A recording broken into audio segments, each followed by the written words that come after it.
Tips keempat. Orang kaya membeli aset. Orang miskin hanya mempunyai pengeluaran. Kelas menengah membeli kewajiban yang mereka pikir adalah aset. Orang yang kaya dengan orang yang miskin, dengan orang yang menengah sangat-sangat berbeda pola keuangannya. Dari pola ini akan terjawab kenapa orang yang kaya semakin kaya, kenapa orang yang miskin bablas miskin, dan yang menengah tidak kaya-kaya. Mari kita perhatikan.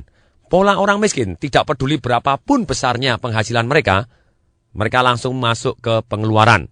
Mereka sewa, mereka makan, mereka bayar pajak, mereka beli pakaian, mereka pergi piknik, bayar untuk transportasinya, semua duitnya masuk ke pengeluaran. Akhirnya mereka tidak pernah kaya.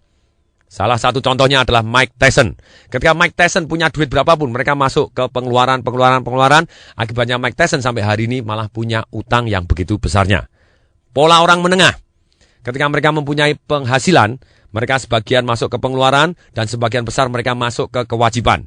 Yaitu masuk apa? Ke cicilan rumah, cicilan mobil, cicilan kartu kredit, cicilan furniture, cicilan ranjang, cicilan komputer. Mereka nyicil terus. Sampai akhirnya mereka pada waktu tua, mereka masih punya utang yang mereka harus lunasin dan tidak pernah lunas. Karena utangnya terus bertambah besar dan bertambah besar. Sedangkan pola orang kaya adalah sangat berbeda. Ketika mereka terima pemasukan, sebagian kecil mereka masuk ke pengeluaran. Pajak untuk makan, untuk ceritanya beli pakaian, hiburan. Sebagian besar mereka gulungkan masuk ke dalam satu yang namanya aset. Mereka beli saham, mereka beli rumah-rumah, kemudian dikoskan, disewakan. Mereka ngarang buku, mereka punya royalti, mereka jadi penyanyi atau apapun yang mereka punya royalti. Atau mungkin masuk ke sarang walet, atau mungkin mereka punya bisnis-bisnis yang akhirnya jalan dengan atau tanpa mereka.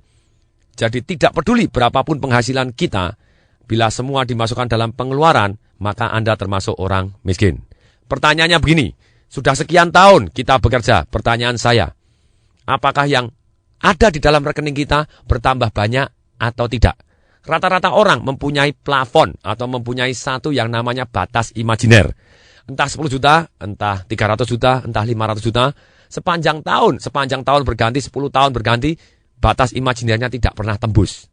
Itu adalah kebiasaan orang miskin. Tapi kebiasaan orang kaya, batas imajinernya dia naik lagi. Dan setiap tahun uangnya terus bertambah banyak. Dan kenapa kok tambah banyak? Karena mereka gulungkan ke dalam satu yang namanya aset yang akhirnya menghasilkan income atau passive income untuk mereka sendiri.